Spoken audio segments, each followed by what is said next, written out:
Isaías 26:1. En aquel día cantarán este cántico en tierra de Judá. Fuerte ciudad tenemos, salvación puso Dios por muros y antemuro. Tenemos aquí la profecía que secunda o que continúa del cántico del capítulo 25 que estuvimos meditando el día de ayer, acerca de la manera como Isaías alaba a Dios como su Dios a modo personal. Isaías declara la grandeza y la fe y la confianza que tiene en un Dios que pues tiene criterio perfecto para juzgar a las naciones y juzgar al mundo por causa de su pecado. Isaías hace esta manera de glorificar a Dios, pero en este cántico, hermanos, es un cántico profético que Isaías escribe y que declara que se va a cantar en la tierra de Judá. Ahora queda un poquito la duda si está hablando en un sentido espiritual de la Judá espiritual de la Nueva Jerusalén o la Judá física de la que nosotros conocemos y hablamos, porque hay una presencia de la nación de Judá en las profecías bíblicas, en la escatología bíblica del final de los tiempos. Como usted sabe, Dios no ha terminado de trabajar y de obrar en el pueblo de Israel. Dios sigue teniendo planes para la nación de Judá, para el judío, para el israelita que cree y confía en Cristo como su Salvador. No es meramente por su nacionalidad, aunque Dios escogió al pueblo de Israel, pero ser judío no es suficiente para entrar en los planes de Dios. Adicionalmente, el judío tiene que ser salvo, tiene que reconocer a Jesús como el Mesías prometido. Y cuando haya pasado, porque el capítulo 24, que llamamos también el pequeño Apocalipsis, es una profecía sobre el juicio de Dios en contra de las naciones de todo el mundo, que será cumplido en el proceso de la gran tribulación, 7 años posteriores al arrebatamiento de la iglesia. Y también, hermanos, al cántico del capítulo 25, que Isaías declara la justicia y la grandeza de Dios, la soberanía de Dios. Ahora, hermanos, en este capítulo se muestra cómo después del proceso de gran tribulación habrá un tiempo de estabilidad, un tiempo en el que Jesús reinará sobre Jerusalén y sobre todo el mundo, y es cuando se entonará este cántico. Entonces, es un tiempo de cumplimiento para el milenio. Algunos lo relacionan con la restauración de Judá después de la cautividad, pero no se completan las profecías descritas aquí en su totalidad, serán cumplidas en el reino milenial de Jesucristo. Llegará el día cuando la nación de Judá vuelva a tener paz y vuelva a tener estabilidad y vuelva a tener pues una trascendencia sobre todo el mundo. Y la frase que comienza esta frase en aquel día, es muy importante nosotros entender esta declaración, porque la palabra en hebreo que es Yom Shohu o Yom Shorhu, no tengo la pronunciación correcta, pero está hablando, hermanos, de un día de cumplimiento de profecías. Esa expresión está ligada al tiempo final, al tiempo del reinado del Mesías o al tiempo en el que se cumplirá la escatología bíblica. En aquel día, está hablando en sentido profético, cantará este cántico o cantarán este cántico en tierra de Judá. ¿Cuál será el cántico que ellos pondrán? Fuerte ciudad tenemos. La nación de Judá hará una declaración de estabilidad espiritual, económica, social, militar, en todos los aspectos, una ciudad fuerte, una ciudad impenetrable, invencible, ciudad tenemos. Pero la declaración de Judá no será propiciada por estrategias militares, políticas, sociales. Hoy en día el pueblo de Israel tiene la cúpula, ¿verdad? O le llaman el domo de hierro, que protege de ataques militares, que protege de ciertas amenazas, ¿verdad? Que podrían ser inclusive nucleares. Y bueno, ellos confían en ese sistema de protección israelí que es muy avanzado, pero no es infalible. Es fuerte, pero no es indestructible. Hoy confían en sus estrategias, confían tal vez en sus defensas, pero llegará el tiempo en que la nación de Judá no tendrá su fortaleza en la tecnología militar, ni tampoco en las decisiones o discursos políticos, ni tampoco tendrá su fortaleza en sus estrategias militares ni políticas, sino tendrá su fortaleza en la salvación que Dios traerá para su pueblo. Porque dice aquí específicamente, salvación puso Dios por muros y antemuros. En una ciudad, hermanos, que estaba bien protegida, la mejor manera de tener una ciudad inviolable, impenetrable, era poner una ciudad amurallada, con muros que fueran totalmente, hermanos, ah, de una manera inexpugnables, o sea, que fueran invencibles, inabatibles. Se cree que la ciudad de Jericó tenía muros, hermanos, tan gruesos como de 7 metros de ancho, que se decía en la historia antigua que 2 carruajes podían pasar en sentidos contrarios arriba del muro de Jericó. Algunos suponen, según la arqueología, que las murallas tenían un grado de inclinación para evitar asaltos directos y que estaba sobre un peñasco, sobre un cierto barranco, que la hacían totalmente en una ubicación totalmente, hermanos, eh, segura, totalmente tan gruesa que era impenetrable. Claro que Dios podía hacerlo y Dios lo hizo, destruyó los muros de Jericó y era algo que solo Dios podía hacer. Pero una ciudad así, hermanos, tenía una fortaleza grande. Pero luego había un extremo que naciones o ciudades que tenían un presupuesto para hacerlo, no solo ponían murallas, pero ponían también antemuros, que eran como lo que se le llamaban baluartes, que eran defensas fuera de los muros, o un muro que rodeaba el muro, que protegía la ciudad, y eso ya era una confianza totalmente grande en una estrategia de defensa que era impenetrable. Entonces tenían sistemas de defensa de sus murallas, tenían alcázares o castillos dentro, fortalezas dentro de las murallas, y luego tenían antemuros, que eran baluartes, que se ponían para proteger los muros. Entonces ya eso era un extremo de seguridad, ya era pues un derroche de presupuesto en defensas que mantenía una cierta estabilidad para una nación. Pero aquí el antemuro y el muro no están fabricados, hermanos, en Judá no estarán fabricados con materiales como rocas o ladrillos o cantera. Estos muros y antemuros es la protección que Dios da a su nación. En el Salmo 34, versículo 7, dice que el ángel de Jehová acampa alrededor de los que le temen y los defienden. Ayer veíamos que Dios es una fortaleza para el menesteroso, para el pobre, un refugio para el que está pasando por situaciones de angustia.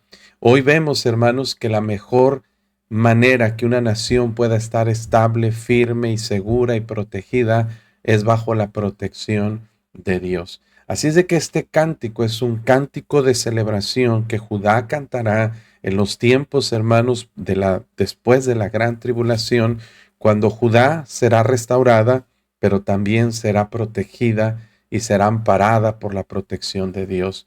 Versículo 2 dice el cántico, parte de este cántico es, abran las puertas, abrid las puertas y entrará la gente justa, guardadora de verdades. Lo que ampara o lo que da la protección a la nación de Judá no es el nombre, no es su sangre, no es su herencia genética, no es su nacionalidad, sino es la manera de vivir delante de Dios. Cuando la gente, hermanos, ha sido justificada por la causa de la sangre de Cristo derramada en la cruz del Calvario, porque no hay otra manera de ser justos. La Biblia dice en Romanos 3, versículo 10, que está escrito que no hay justo ni aun uno.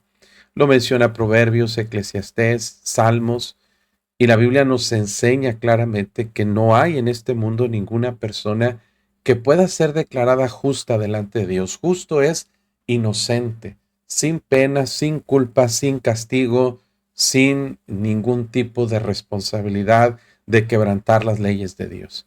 ¿Quién puede ser declarado justo? Bueno, pues ante los ojos de Dios no hay justo ni aun uno, como dice la palabra de Dios.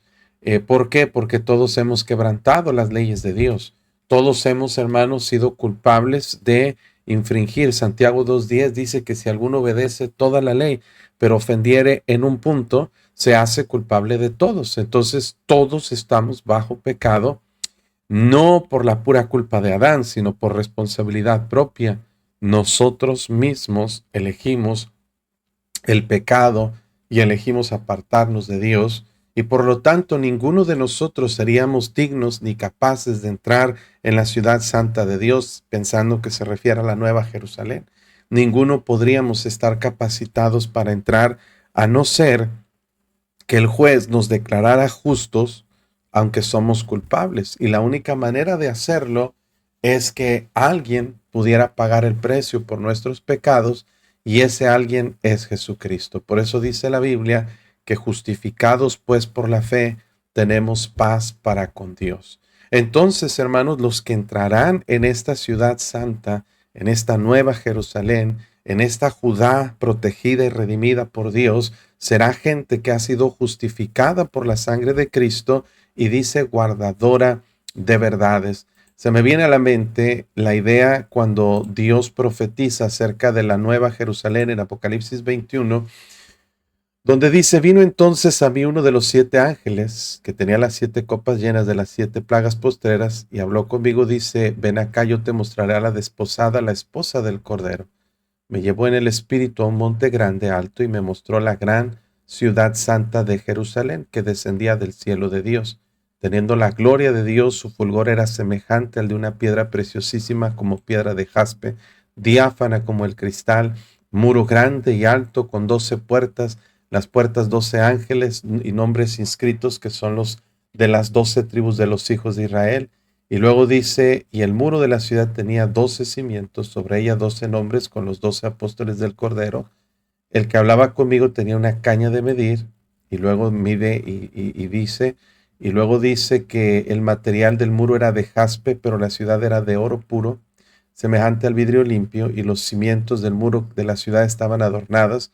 Y luego hace una descripción gráfica de la Nueva Jerusalén, pero dice, sus puertas nunca serán cerradas de días. Hay una asociación que viene a mi mente entre abrir sus puertas y que las puertas nunca serán cerradas de días, pues no habrá noche. Llevarán la gloria y la honra de las naciones a ella.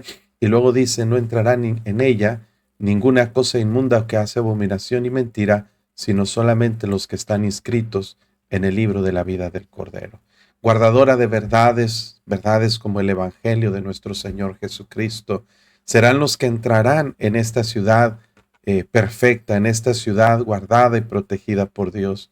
Versículo 3 es una de las promesas más maravillosas y más conocidas en el libro de Isaías. Y es una promesa que Dios da para aquellos que mantienen su fe y su pensamiento en el Señor. Tú guardarás en completa paz a aquel cuyo pensamiento en ti persevera, porque en ti ha confiado. Aunque es una promesa escatológica, hermanos, que aplicará para el tiempo en que nosotros estemos con Dios por toda la eternidad en la Nueva Jerusalén, o si se refiere a la Jerusalén antigua, pero en un sentido de restauración, para establecer su reino aquí en la tierra. Aún así, las promesas a través de la solidaridad corporativa son aplicables para nosotros en este día. La dice aquí la palabra, tú guardarás, Natsar, pero dice en completa paz. La palabra completa paz es un superlativo que la palabra aparece 2 veces, shalom, shalom. Es decir, en el lenguaje hebreo, una idea se reafirma y se hace superlativa, se hace muy fuerte el énfasis cuando se repite 2 veces. Por ejemplo, cuando en el antiguo se pronunciaba el nombre de una persona, Abraham, Abraham, era un llamamiento muy reiterado, muy urgente. Cuando se menciona, por ejemplo, la santidad de Dios, santo, santo, santo, el énfasis es inclusive 3 veces para darle un extremo. Aquí la palabra shalom, shalom se repite dos veces para decirnos completa paz. Se traduce al español como una paz completa, una paz permanente, una paz absoluta. Tú guardarás, dice la Biblia, en completa paz. Y luego dice a aquel cuyo pensamiento en ti persevera, porque en ti ha confiado. ¿Cómo necesitamos nosotros parte de este cántico profético? Pero también es una promesa que podemos clamar a Dios. Si hay algo que en este mundo se necesita, hermanos, es la paz.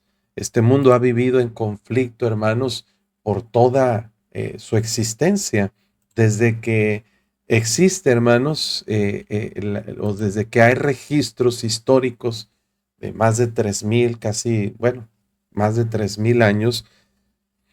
Hermanos, vemos, hermanos, que el mundo ha vivido en conflictos, en guerra, ha vivido en, déjeme abrir aquí permítame un segundito.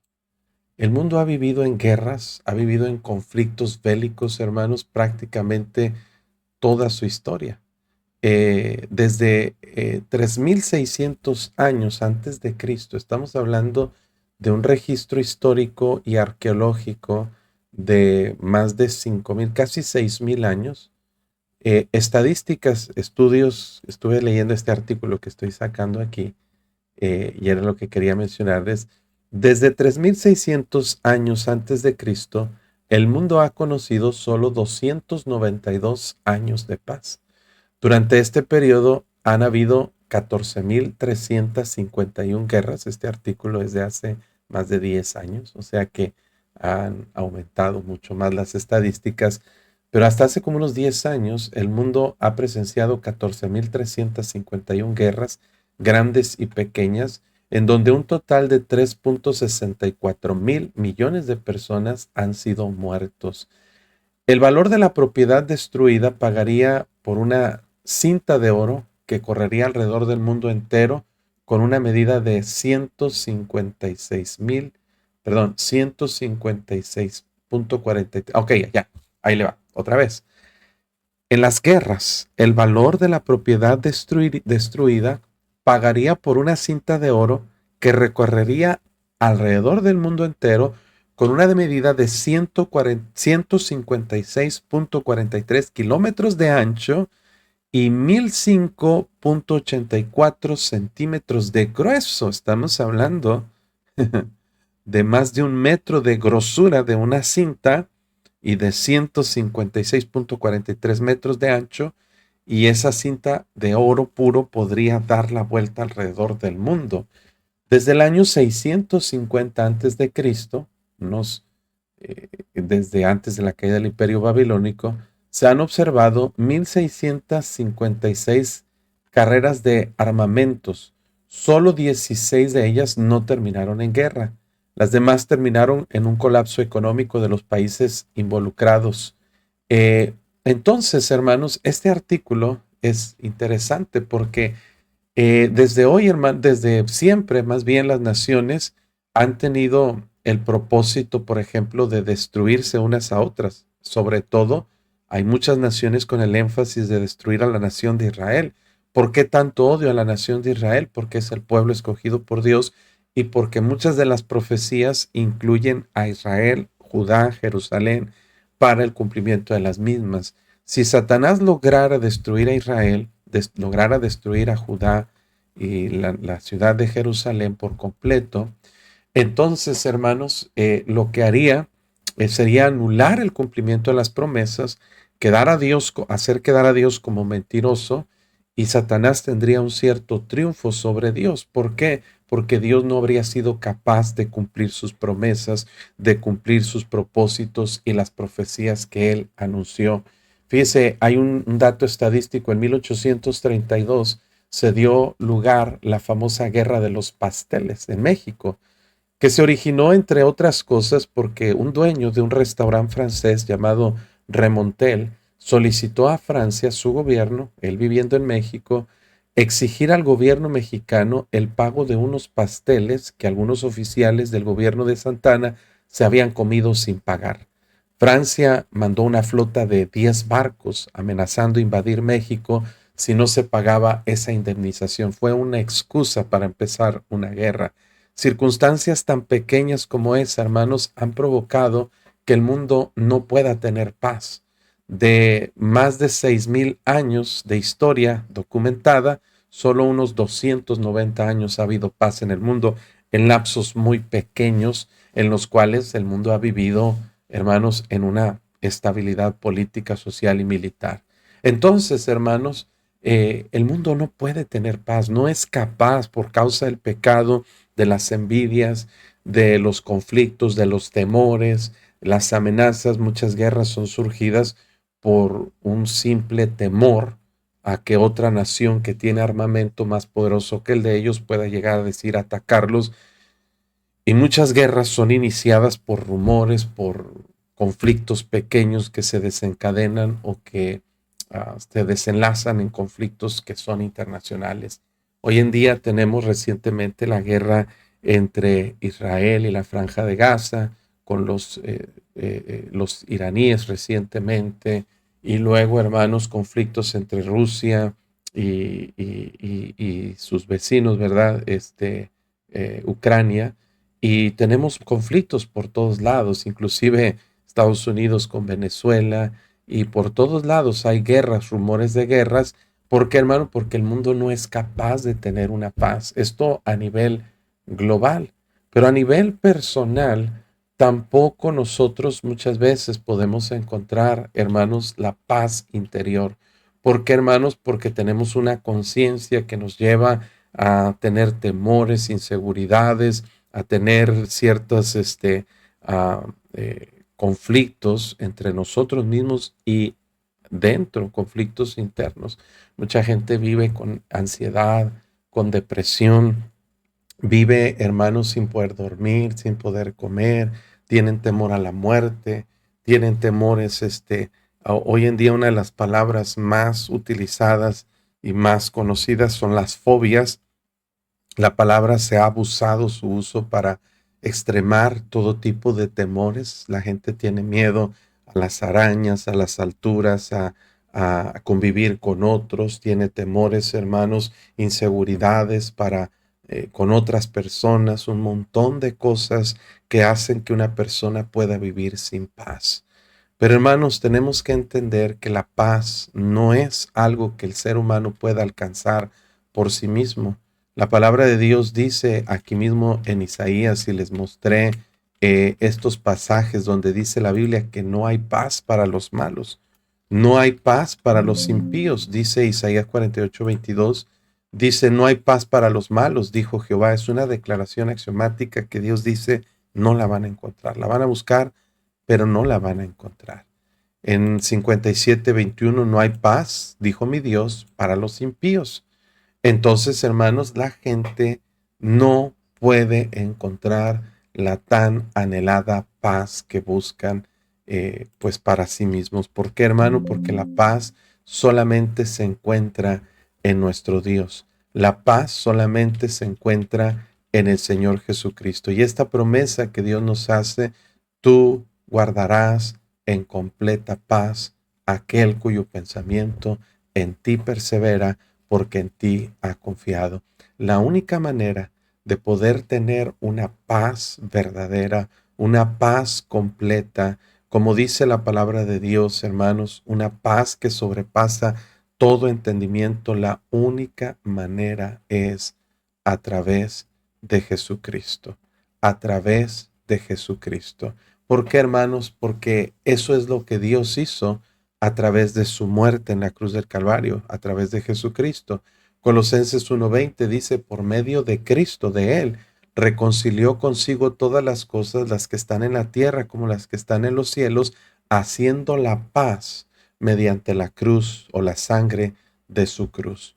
En Isaías 53, parte de las profecías del Mesías es que Él herido fue por nuestras rebeliones, molido por nuestros pecados, y luego dice que el castigo de nuestra paz fue sobre Él. El precio para que nosotros podamos tener paz fue pagado por el Señor Jesucristo. Fue pagado por Cristo. y sin Él no hay paz, no existe. Hermanos, la Biblia nos dice que Jesucristo fue llamado príncipe de paz. También se le llama en Hebreos a Jesús el Rey de paz, Rey de Salem, que es Rey de paz. Melquisedec es Cristo. En Primera de Tesalonicenses 5:23 dice, el mismo Dios de paz os santifique. Entonces, la única posibilidad que nosotros tenemos para tener paz es a través de Jesucristo. Mire en Romanos 5:1, justificados pues por la fe, dice Romanos 5:1, tenemos paz para con Dios por medio de nuestro Señor Jesucristo. Entonces la paz solamente viene por medio de Jesucristo. No hay otra manera que usted y yo podamos tener paz, a excepción de que sea a través de Cristo.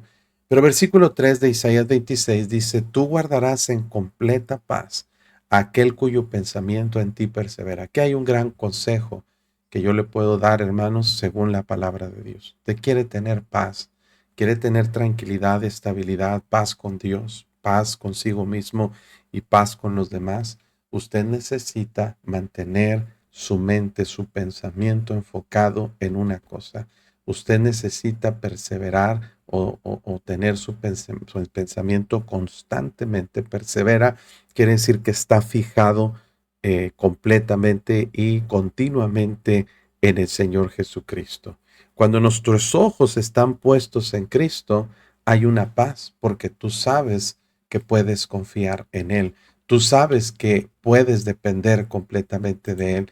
El problema con mucha gente hoy en día, mis amigos y hermanos, es que nuestro pensamiento no persevera en el Señor. Nos la pasamos viendo quizá, hermanos, noticias todos los días.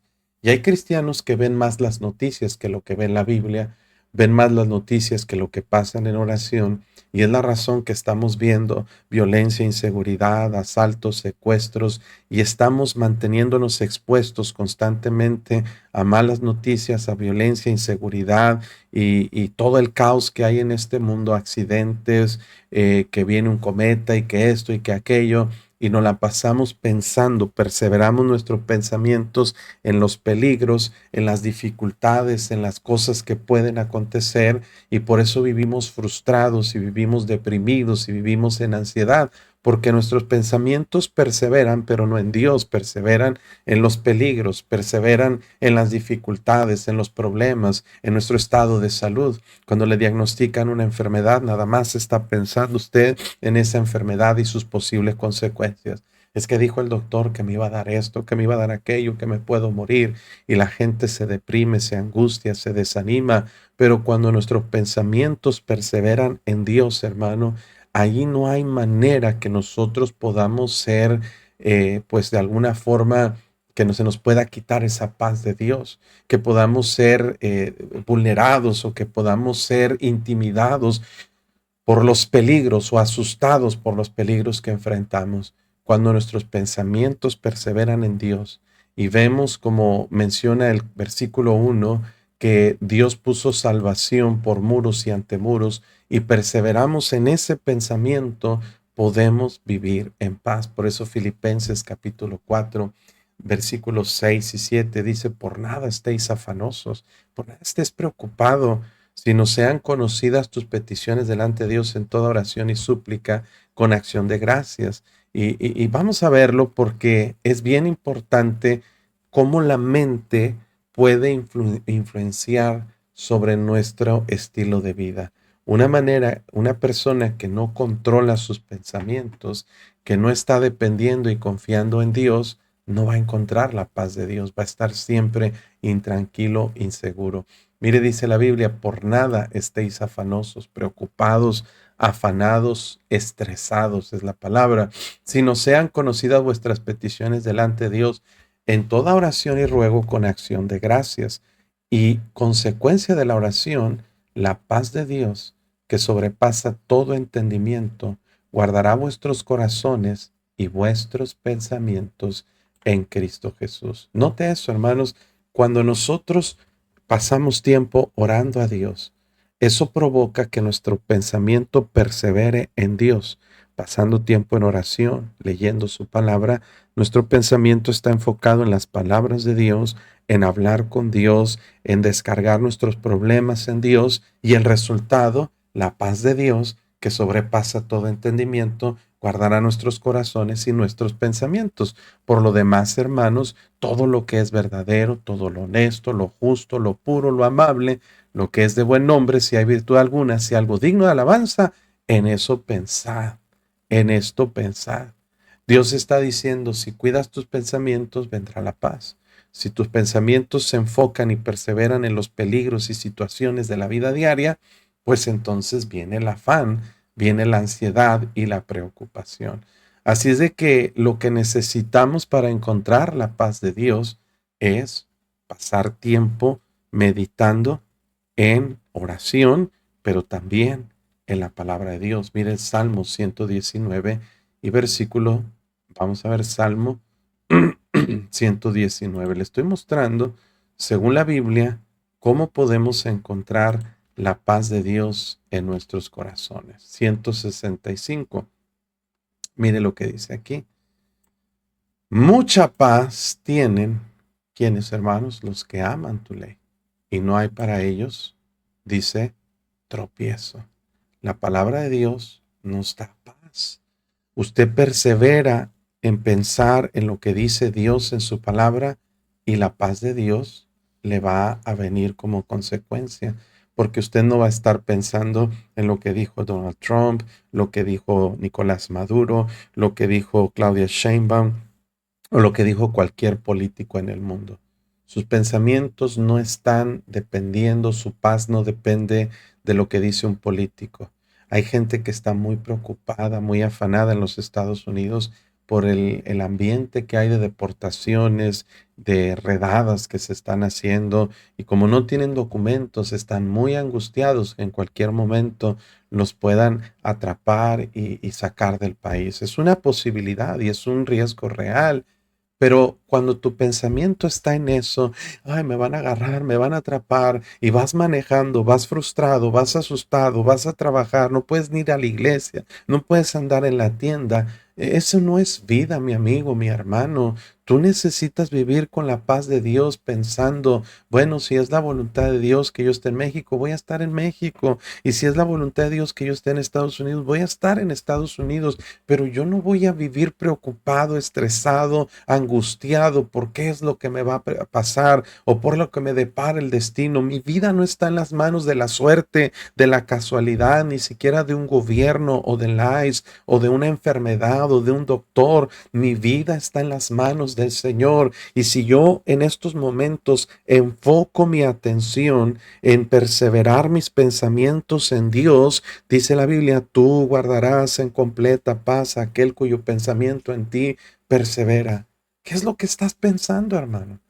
Estás tan afligido, tan angustiado, que ya hasta tienes problemas en tu matrimonio, ya tienes problemas en tu trabajo, ya ni vas a la iglesia porque estás tan asustado, tan angustiado, pensando, ay, ¿qué me va a pasar? Lo que Dios permita que te pase va a ser algo, hermanos, lo mejor para ti. ¿Sabes por qué, hermano? Porque yo prefiero vivir en México, yo prefiero estar aquí en México con la paz de Dios en mi corazón que estar en cualquier otro lugar angustiado y preocupado por lo que me pueda pasar. ¿Por qué? Porque vale más la paz interna que Dios nos promete que estar viviendo en estrés y en angustia y en desesperación. Mire lo que David declaraba. Yo creo que es muy apropiado lo que estoy diciendo y muy práctico para nosotros. En medio de la persecución que David enfrentó contra Saúl, dice, yo me acosté, y recuerde que en esta ocasión dice que estaba David, se han multiplicado mis adversarios, muchos son los que se levantan contra mí, muchos son los que dicen, no hay para él salvación en Dios, mas tú, Jehová, eres escudo alrededor de mí, mi gloria y el que levanta mi cabeza. Con mi voz clamé a Jehová, y él me respondió desde su monte santo, Sela. Pero mire qué dice, esto es paz. Cuando David dice, yo clamé, lloré, yo confié en Dios, decidí dejarme caer de espaldas a Dios y decir, Señor, lo que tú digas, eso acepto. Y resultado, paz. Yo me acosté y dormí, y desperté, porque Jehová me sustentaba. ¿Qué pasa, hermano? Que mucha gente no puede ni dormir. En la noche está preocupada, angustiando, pesadillas, pensando, desesperado, en ansiedad. ¿Y si pasa esto? ¿Y si pasa aquello? ¿Y si me da un ataque? ¿Y si me muero? ¿Y si me deja mi esposa? ¿Y si, hermano, tranquilo, relájate, persevera y enfoca tu mente en Dios y verás la paz de Dios como resultado? Dice, no temeré a 10 millares de gente que pusieren sitio contra mí. Es de Dios, hermano. Es de Dios la paz que viene como consecuencia. Mire el Salmo 23:4, decía el salmista, aunque ande en sombra de valle de muerte, no temeré mal alguno, porque tú estás conmigo. Deme un segundito, ahorita regreso.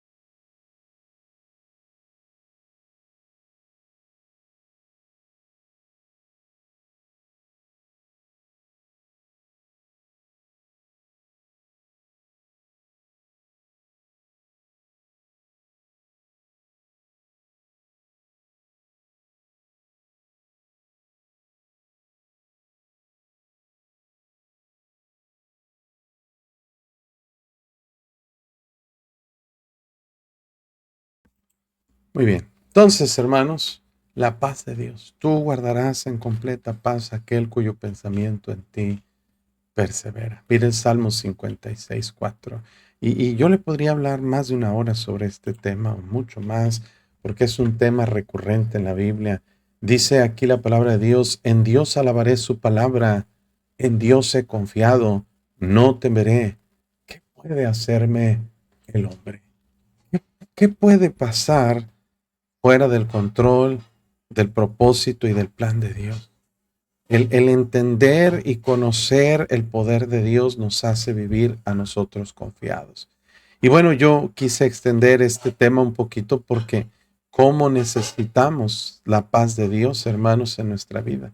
Cómo necesitamos nosotros vivir tranquilos, vivir en paz. Y es una promesa que Dios hace. Tú guardarás en completa paz aquel cuyo pensamiento en ti persevera por una simple razón, porque en ti ha confiado. Mire lo que dice el versículo 4. Confiad en Jehová perpetuamente. Ah, sí, yo confío en Jehová un ratito y después ya no. No, es perpetuamente. Porque en Jehová el Señor está la fortaleza de los siglos. Dios, hermano, no es una póliza que expira. Fíjese cómo sucede. Hace un mes atrás, un poquito más, se descompuso mi carro, se quedó tirado eh, y no podía prenderlo. Y dije, ah, bueno, pues le voy a hablar al seguro para que mande una grúa y me ayude a remolcarlo. Y que me doy cuenta que los del seguro dicen, hace 2 meses se venció su póliza y usted no tiene seguro, no tiene cobertura, no tiene servicio. Lo que tuve que hacer, tuve que contratar una grúa para que llevara mi carro al taller y lo pudieran reparar. ¿Qué le quiero decir? Que hay pólizas que expiran si tú no pagas, si algo falla, si algo sucede, algo se te olvida, ya no tienes cobertura, ya no tienes ningún tipo de amparo. Y aunque la tengas, aquí en México y más en Monterrey, que es una de las ciudades donde más accidentes automovilísticos hay en el país, todos los ajustadores de seguros, lo primero que llegan es buscando minuciosamente una excusa, un detalle para no cubrir el accidente o no cubrir los daños, para no responder. Buscan tu licencia, buscan tu número de serie, buscan tu kilometraje, buscan si eres Uber o si no, si cualquier pretexto para decir, no, ¿sabes qué? No entra a la póliza porque el color de tu camisa no me gusta, porque lo estoy exagerando, pero casi así lo hacen. Entonces, mucha gente queda desamparada por algún detalle de criterios y de reglas que ellos con letras chiquitas ponen ahí, pero con Dios no. Con Dios no pasa eso, su cobertura es perpetua, es eterna y en Él está la fortaleza, no de un día, de dos, de un año, de dos, no, es de los siglos. Puedes confiar en Dios. Por eso, mi querido amigo y hermano, en esta mañana yo te invito que descanses en la confianza de que hay un Dios que te ofrece su paz. Jesús dijo, mi paz os dejo, mi paz os doy, pero yo no te la doy como el mundo te la da.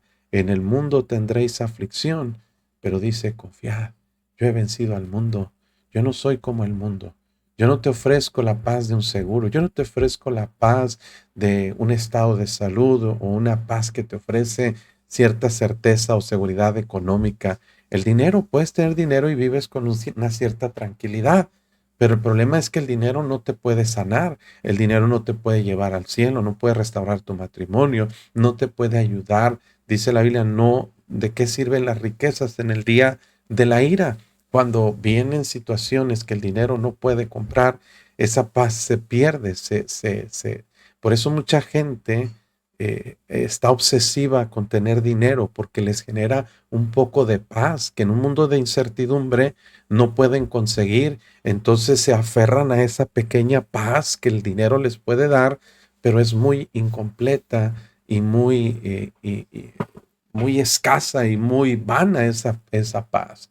Pero la paz que Dios da es una paz verdadera, es una paz perpetua y es una paz que realmente podemos nosotros confiar.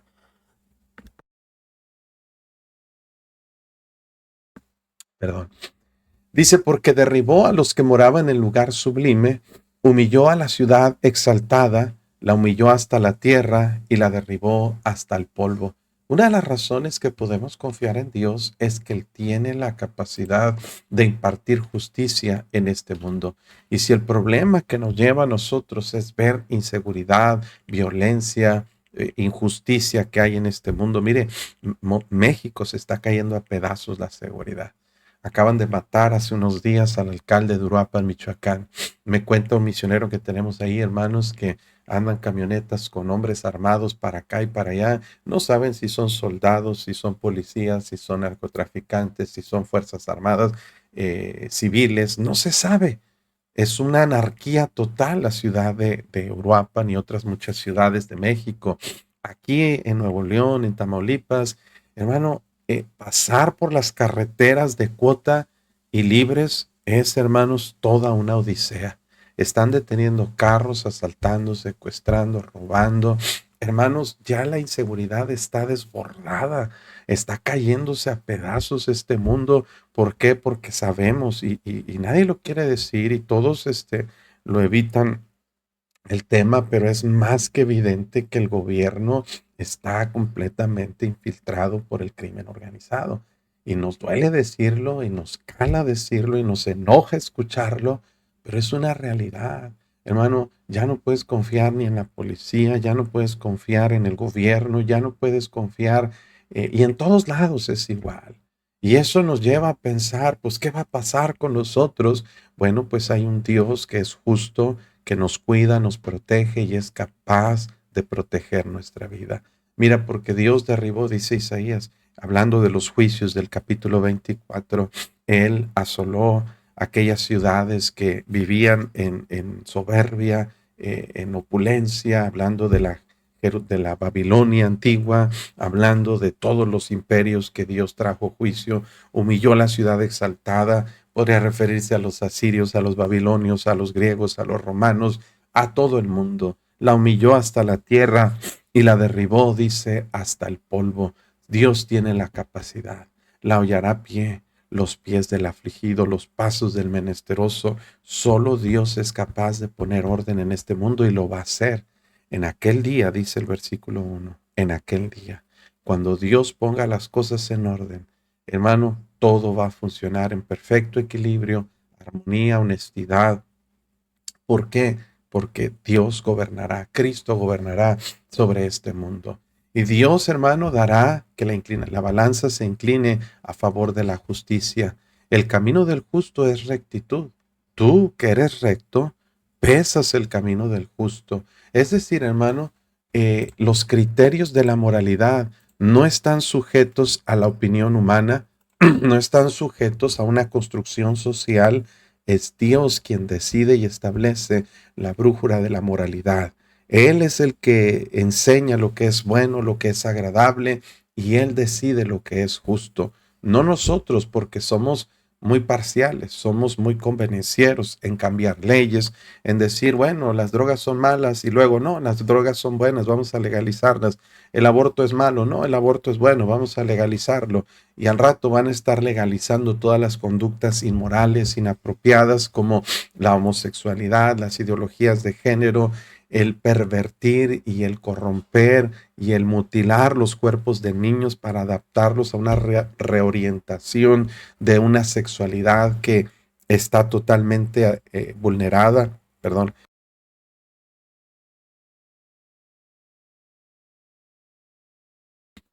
un poco de alergia o gripa, no sé. Entonces Dios está diciendo, hermanos, el camino del justo es rectitud. Tú, que eres recto, pesas el camino del justo. Podemos confiar en Dios porque Dios pone las cosas en su lugar y Dios decide lo que es bueno, lo que es malo. También en el camino de tus juicios, oh Jehová, te hemos esperado. Tu nombre y tu memoria son el deseo de nuestra alma. Este es parte del cántico que Judá cantará en el tiempo de la redención, en el tiempo de la exaltación que Dios hará de su pueblo cuando Él reine sobre este mundo. En el camino de tus juicios te hemos esperado. Tu nombre y tu memoria son el deseo de nuestra alma. Note que los que cantan este cántico van a clamar, y vamos a clamar probablemente, que lo que esperaban no era, hermanos, la justicia, no era el equilibrio moral, no era tampoco la liberación de los enemigos. Lo que ellos esperaban, lo que más anhelaban, no era el elevar su calidad de vida, la estabilidad económica, política o social. No, el deseo más grande de su alma estaba en el Señor. Eso es lo que más anhelaba. Y es algo, hermanos, que debemos aprender a buscar. Debemos aprender a nosotros, hermanos, tratar de asimilar. David decía en el Salmo 63, Dios, Dios mío eres tú. De madrugada te buscaré. Mi alma tiene sed de ti. Mi carne te anhela, tierra seca y árida donde no hay aguas. David dice, yo lo que quiero no es tu dinero, no es tu protección, no es tu cuidado, no es tu perdón, yo te quiero a ti. Tú eres mi anhelo. Tú eres lo que yo más necesito. En el Salmo 84 dice, cuán amables son tus moradas, oh Jehová de los ejércitos. Anhela mi alma y aún ardientemente desea los atrios de Jehová. Está diciendo, hermanos, yo deseo la presencia de Dios. Deseo estar cerca de Él. No hay nada más importante, no hay nada más glorioso para el creyente que la presencia de Dios. Y es lo que está diciendo el versículo 8. También en el camino de tus juicios hemos esperado, porque tu nombre y tu memoria son el deseo de nuestra alma. Con mi alma te he deseado en la noche, y en tanto que me dure el espíritu dentro de mí, madrugaré. Por favor.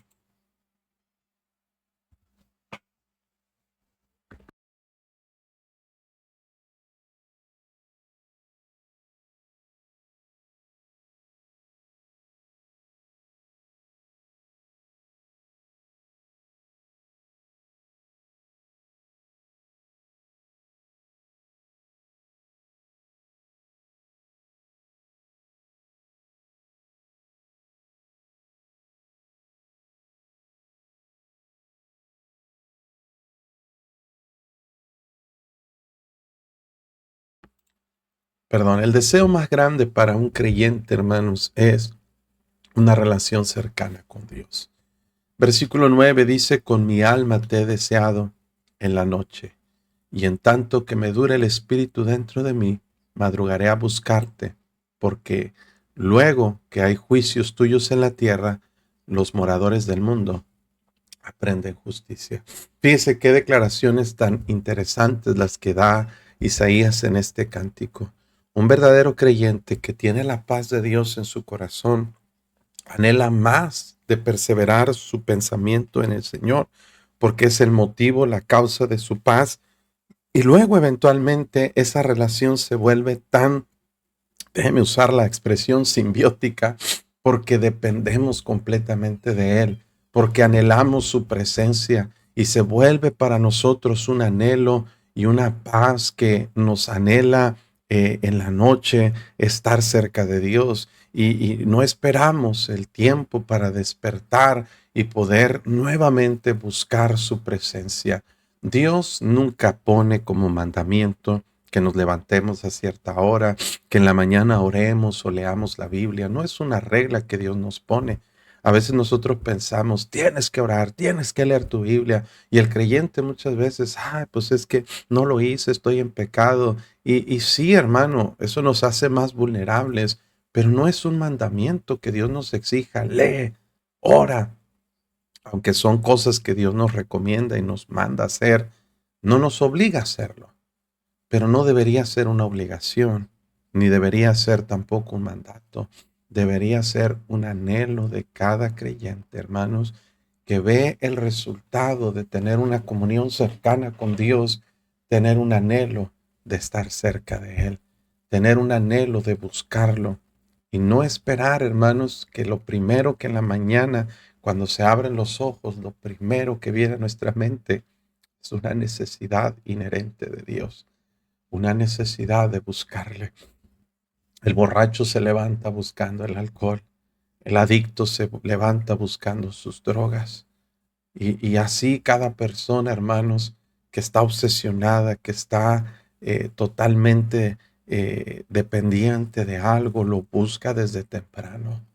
Pero ¿sabe qué, hermanos? El creyente debe estar anhelando desde temprano la presencia de Dios en su vida.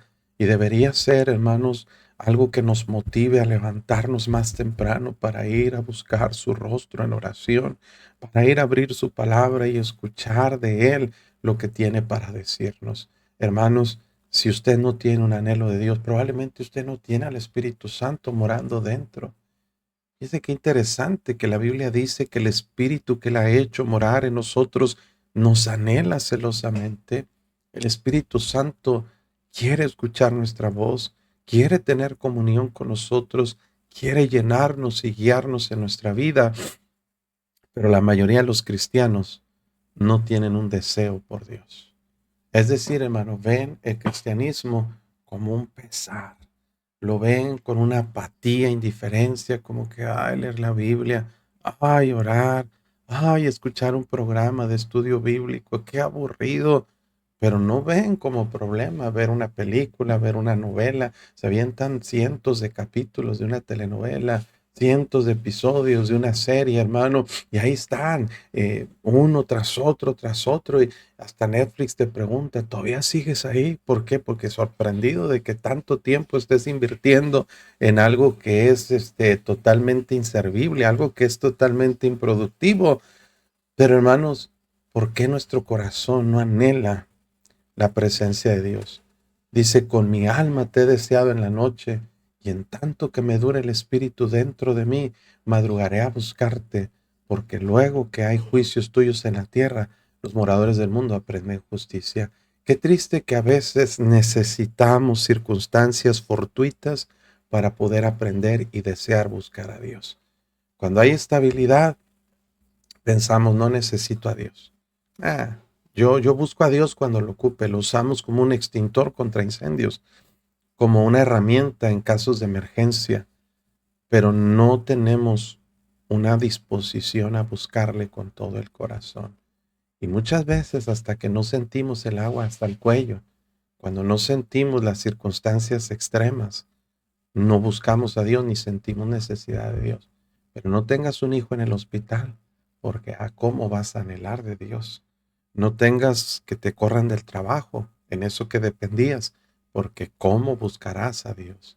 Versículo 10, mire lo que dice, se mostrará piedad al malvado y no aprenderá justicia. En tierra de rectitud habrá iniquidad y no mirará a la majestad de Jehová. La diferencia entre un cristiano piadoso que busca a Dios es un anhelo de Dios, es un deseo de Dios. Pero alguien que es malvado, dice, le muestra a Dios piedad al malvado y aún así no aprende justicia. En tierra de rectitud habrá iniquidad, perdón, hará iniquidad, hace iniquidad en tierra de rectitud y no mira la majestad de Jehová. Hermano, hay muchos cristianos actuando como malvados. Dios se ha apiadado de ti. Mire, cuando Dios le dice a David todo lo que le dio, le había dado posición de rey, lo había escogido detrás las paridas, lo había puesto como príncipe, le había hecho promesa para sus generaciones, le había dado posesiones, le había dado hijos, le había dado todo lo que David quería. Y dice Natán, si esto hubiera sido poco, Jehová te hubiera añadido mucho más.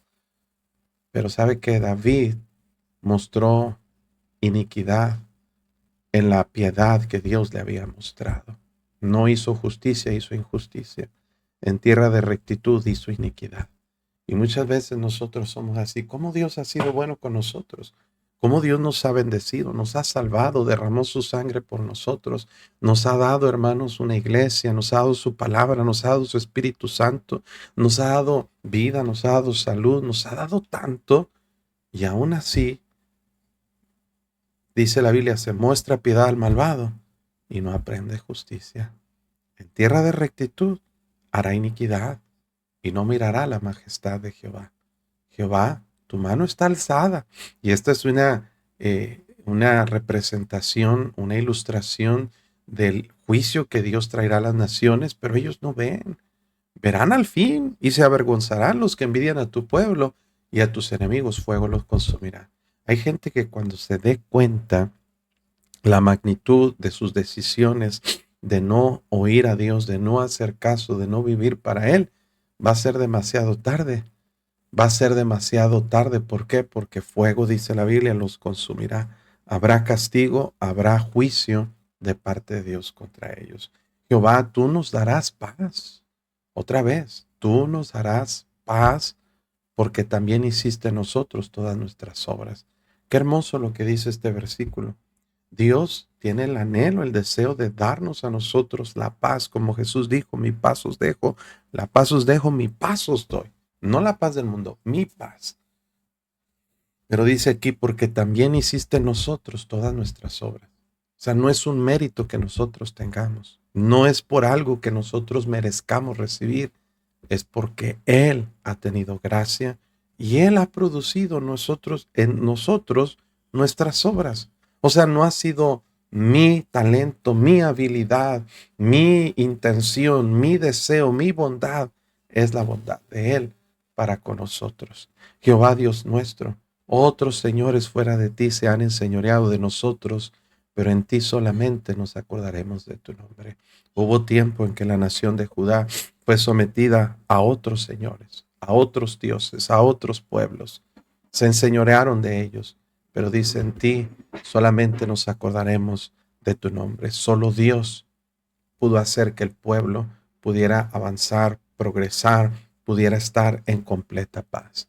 Muertos son los enemigos, no vivirán, han fallecido, no resucitarán, porque los castigaste y destruiste y deshiciste todo su recuerdo. Ahora, no quiere decir esto que de aquí se pueda levantar una doctrina de que después de la muerte ya no hay nada, de que hay una aniquilación total. No, está hablado en un sentido espiritual. Recuerda, es un cántico y está diciendo que la memoria de ellos no prevalecería. Los enemigos que se habían levantado en contra de la nación de Judá. Aumentaste el pueblo, oh Jehová, aumentaste el pueblo, te hiciste glorioso, ensanchaste todos los confines de la tierra. Es Dios el que da la prosperidad, la abundancia, el que hace que una nación como Israel pueda levantarse y pueda aumentarse en un sentido de prosperidad. En la tribulación te buscaron, derramaron oración cuando los castigaste. Qué triste, como decíamos, que hay mucha gente que necesita estar en circunstancias adversas para acordarse de Dios. Apenas, hermanos, el pueblo de Judá se acordó de Dios y lo buscó cuando vieron problemas, adversidades, cuando vinieron circunstancias difíciles, cuando vinieron, fíjese, los asirios se acordaron de Dios con Ezequías. Cuando vinieron los babilonios, Daniel oró para interceder por el pueblo. Cuando vinieron los persas, hermanos, Nehemías intercedió también por su pueblo.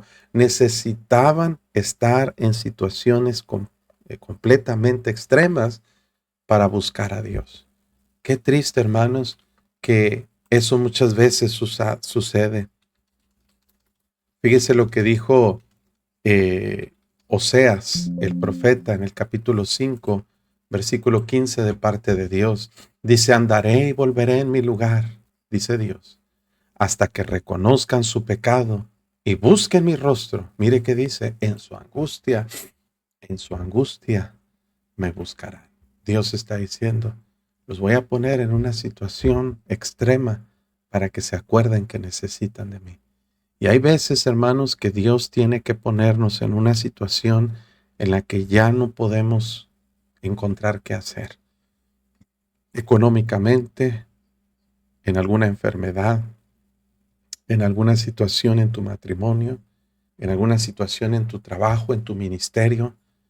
Y hermano, Dios te pone en esa situación para que le busques, para que te acuerdes de Él, que sin Él no podemos hacer nada.